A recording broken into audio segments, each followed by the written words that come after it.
أكبر الله أكبر لا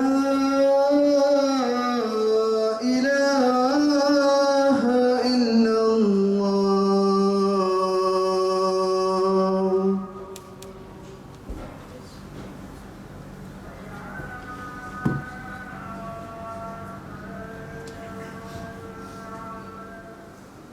إن الحمد لله نحمده ونستعينه ونستغفره ونعوذ بالله من شرور أنفسنا ومن سيئات أعمالنا من يهده الله فلا مضل له ومن يضلل فلا هادي له وأشهد أن لا إله إلا الله وحده لا شريك له وأشهد أن محمدًا عبده ورسوله صلوات الله وسلامه عليه يا أيها الذين آمنوا اتقوا الله حق تقاته ولا تموتن إلا وأنتم مسلمون يا أيها الناس اتقوا ربكم الذي خلقكم من نفس واحدة وخلق منها زوجها وبث منهما رجالا كثيرا ونساء واتقوا الله الذي تساءلون به والأرحام إن الله كان عليكم رقيبا يا أيها الذين آمنوا اتقوا الله وقولوا قولا سديدا يصلح لكم أعمالكم ويغفر لكم ذنوبكم ومن يطع الله ورسوله فقد فاز فوزا عظيما أما بعد فإن خير الحديث كلام الله وخير الهدي هدي محمد صلى الله عليه وآله وسلم وشر الأمور محدثاتها وكل بدعة ضلالة. Dear brothers and sisters, today I want to remind myself and you of the importance of good treatment of our relatives. And we have many ayat in the Quran and many ahadith in the Sunnah pointing to that, and that it is obligatory for us to keep the relations alive, to keep the channels of communication alive, and it is haram, it is not permissible for us to cut off our relatives even if they are non-Muslims. And Allah said, and it's one of the ayat the Prophet ﷺ used to recite on Fridays, ayah number 1 in Surah An-Nisa. Surah number 4, it's called The Women. And as you know, that's the only surah in the Quran that is entitled The Women. There is no surah in the Quran entitled The Men. And this shows the great attention that Islam pays to the position and the job and the rights of women. In it, the very first ayah, the Prophet ﷺ used to recite, and that is, O people, fear your Lord, who created you from a single soul, then created from it its spouse, then spread many men and women from them, and fear Allah, through whom you ask one another, and fear al-arham. It means, translated into English, fear to break the arham, to cut the relations with your relatives, to cut them off. And that's one of the ayat the Prophet ﷺ used to recite on Friday without saying قال Allah, without saying بعد أعوذ بالله من الشيطان الرجيم. He used to recite it ﷺ. Another ayah that we have in the Quran in relation to this is that Allah said, O people, we have created you from a male and a female. يا أيها الناس إنا خلقناكم من ذكر وأنثى. And we have made you وجعلناكم شعوبا وقبائل لتعارفوا. And we have made you into peoples and tribes so that you know one another. And the way it applies to our topic is that people know their tribes and relatives by knowing who is born from whom, and they know one another, they know who is their close relative, far relative, and so on. The Prophet ﷺ said, as narrated by Imam al-Bukhari, "Man kana yu'minu billahi wal yawm al-akhir, falyasil rahimahu." Whoever believes in Allah and the last day, let him be good to his relations and keep the relationship alive. Means let him connect the womb, literally, if you translate it literally. And we have another hadith which is authentic, in which Allah said to the womb, "Are you not pleased that whoever connects you, I connect him, and whoever cuts you, I cut him?" Like the Prophet ﷺ said about the rows in Salah, "Man wasala saffan wasalahu Allah." Whoever connects the row, Allah will connect him. And whoever cuts a row and breaks it, Allah will cut him.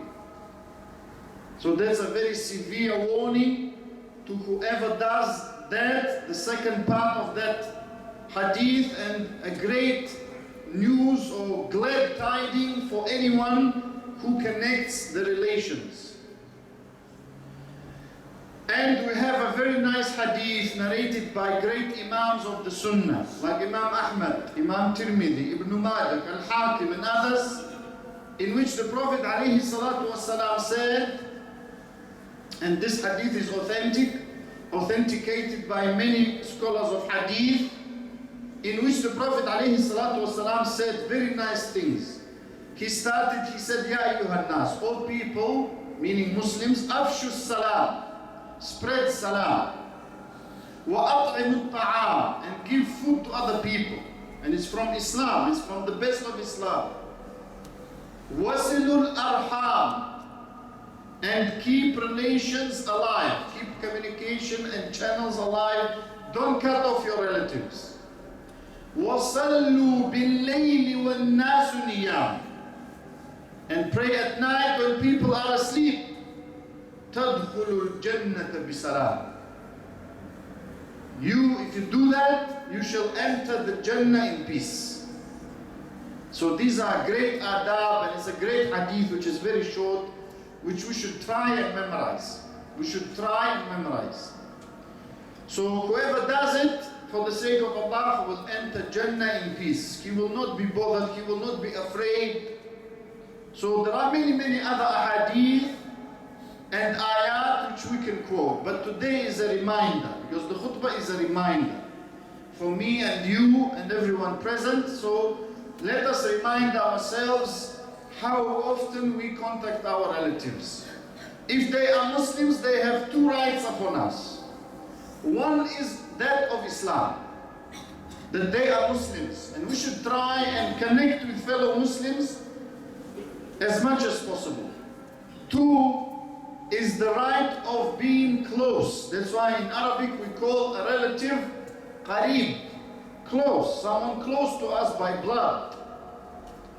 And rahim comes from the womb, and the scholars said it doesn't only mean the relatives of the mother, even though that's what people may think when they look at the literal translation. It means also the relatives from the side of the father. So uncles, aunts, everyone else we must try and connect, we should try and do so. And that includes communication, as we said before, in relation to mothers and fathers, because today we are talking about generally wider than just the parents. So we should try and send them a message to see how they are. We should try and talk to them, speak to them if possible. And if it is permissible for us, and we should try and connect with them, we should try and give them money if we can. We should try give them gifts if we can. If we can't do anything, we should try be nice to them in speech, and we should try and make dua for them to alleviate their hardships, to enable them to do what Allah loves and to leave what Allah hates, and to try and do all kinds of good for them for the sake of Allah, even if they themselves are not being nice to us. Because some of our relatives may not be nice to us. They may have some old things that they remember from the past. We may have made some mistakes in their rights. They may have misunderstood us, and so on. Shaitan may have done his dirty work, and they may have been offended. They may be angry with us, but we are not allowed to cut them off. And the Prophet ﷺ said, a person who continues being good to them when they're bad to him, he is the one who connects them. Because he said, the one who does good to them, when they do good to him, he is a mukafi. He is the one who waits for them to do good. Then he, like someone, you wait to give you a gift. Then you give them something else in exchange. So that the Prophet ﷺ didn't call someone who connects the ties and keeps the ties of kinship. But the one who, when they are bad to him, he is good to them for the sake of Allah. Because if it were for the sake of the dunya, we would cut them off. We would say, why do I need all this headache? Why do I need to talk to them? Why do I need to do anything good to them? They are not being good to me. But we are doing it for the sake of Allah. That, however, doesn't mean that we sacrifice the religion of Allah for our relatives. So we have to be in the middle. We cannot cut them off, but we cannot overstep and transgress the limits, the hudud, which Allah called hududullah, the borders and the limits set by Allah in relation to our relatives. And that is extremely important for us, to be in the middle in relation to our relatives. أقول قولي هذا وأستغفر الله لي ولكم.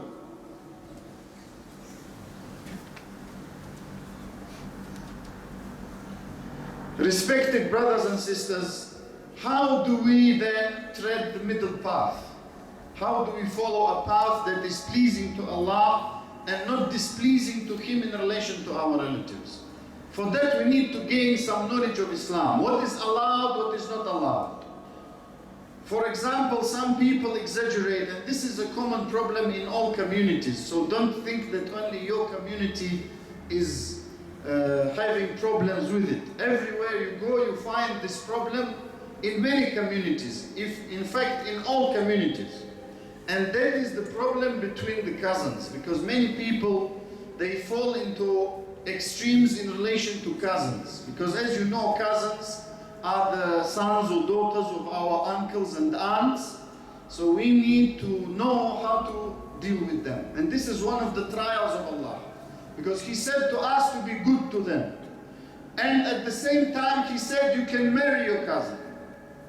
And we have two extremes. One extreme, and both I have seen personally, one extreme is where they say your cousin is like your real sister. You are not allowed to marry her. Or your cousin brother is like your real brother. You're not allowed to marry him if you're a lady. And this of course goes against Islam. This goes against what Allah made halal. So we cannot accept it. So in the heart, we never are allowed to agree to this. Even if we can't get married or we don't want to get married, in principle, we cannot agree to this. Because this means we take those relatives as arbab min dunillah. Because the Prophet ﷺ said that those who make something haram, which Allah made halal, or vice versa, they make halal, something Allah made haram, then He said you take them and you agree to them knowingly, you take them as lords besides Allah. We're not allowed to agree to these relatives. And if they say to us, Allah said to you to be nice to us, it means we say to them, Allah told us to be nice, not to worship you. Not to worship you, not to take you as lords besides Allah. And to be nice has limits. To be nice has limits. So that is one extreme. And of course this is a job of anyone who has the knowledge of this issue to explain it to those communities. The other extreme is the people who go overboard in communicating with the cousins. So they allow kissing them, holding their hands. So I have a cousin that is a lady. You can say my cousin's sister. I'm not allowed to hold her hand because I'm not married to her. And she's not my mahram.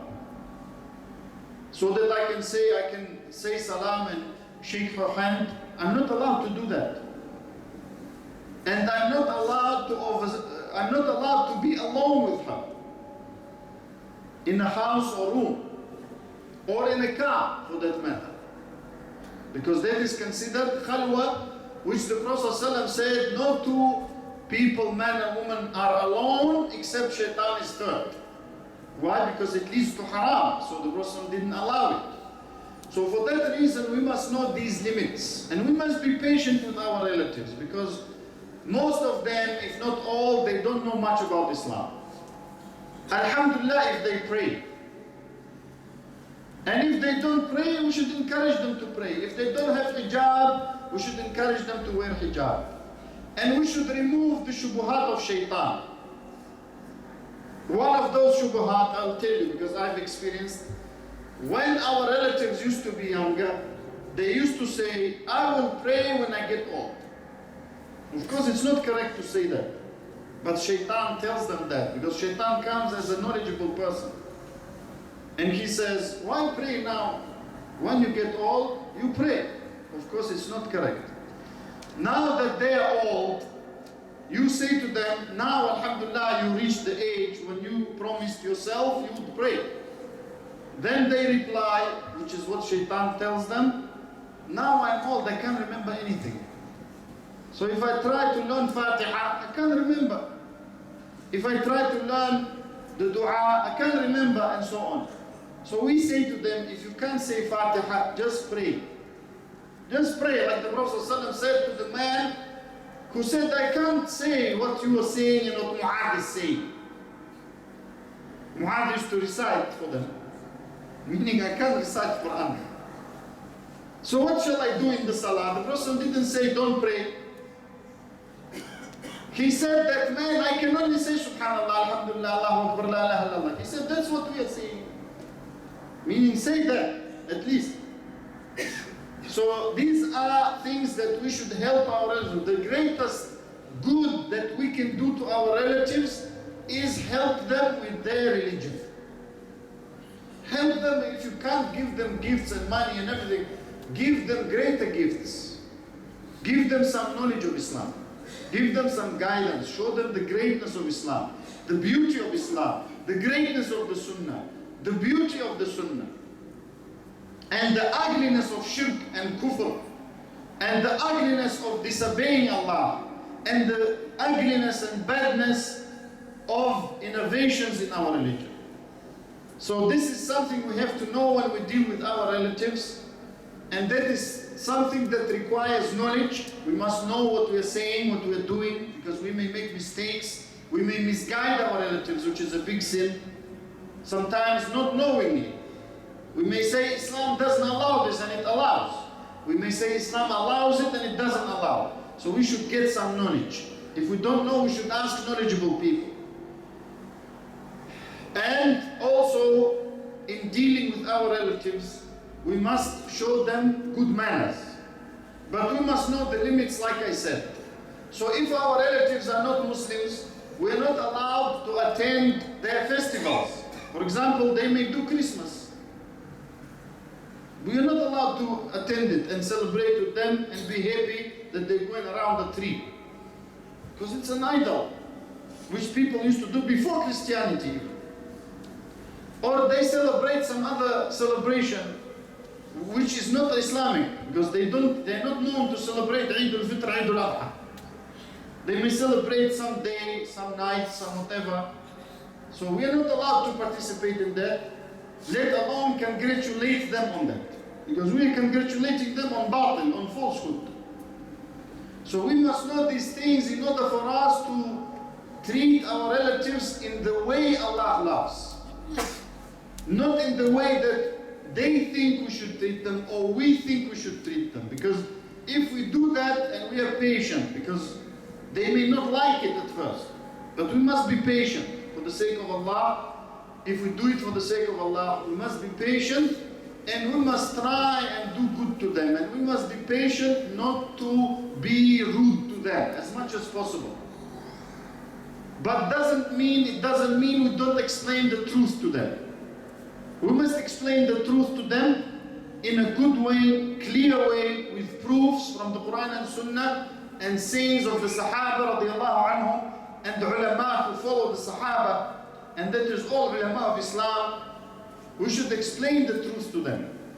And that is what it means to be good to one's relatives, because it doesn't mean wasting time with your relatives, because many relatives think that they can come to me and spend half a day gossiping. This guy is so bad and I'm supposed to be happy. Yes, he's a'udhu billah, he's very bad and he's this. And this lady, she's so nasty and I'm supposed to say, yes, alhamdulillah, let's do this thing and let's do ghiba, let's do haram. No, that's not correct.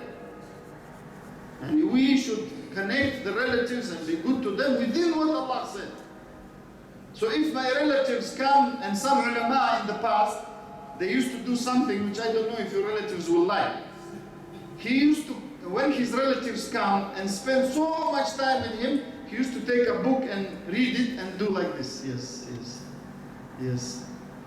Means his relatives don't really need him, just to do his head. Yes, alhamdulillah, jazakallah khair. Meaning he didn't want to waste time. We are not saying don't respect your relatives, and we should do the same. We shouldn't come and spend so much time with our relatives that they are forced to kick us out, sorry to say. Because Allah subhanahu wa ta'ala, He told us manners of how to treat people. And He told us don't go to the Sahaba, into the houses of the Prophet ﷺ in Surah Al-Ahzab and sit there waiting for food. So we should know, if our relatives are happy to see us early, we go. And if not, we don't come early. And so on. And these are things which generally follow after the Quran. They follow traditions which shouldn't contradict the Quran, and we should know manners, because it's better to keep it short and nice, short and sweet, rather than be overbearing and people getting tired of us. And we are not allowed in our gatherings to do haram, to say haram. If they say something haram about our other relatives, we have to draw their attention that it's not allowed for us to say what they dislike. Even if they discuss their children. It is also riba, because those parents wouldn't like that you say about their children bad things. So these are some of the things, some of the manners we should have in dealing with our relatives, and that goes back to ilm and amal, to having knowledge of Islam and not being afraid to practice it. Because many of us may have knowledge of what we're doing or what should be done, but we may be afraid to practice. In that case, we should remember the hellfire. We should remember our standing in front of Allah. Are we afraid of death more, or are we afraid of people more? And may Allah enable us to treat our relatives properly, help Muslims everywhere, cure their ill and their sick, and help their poor and indebted people, and help them to go back to their religion. Wa aqimus salat.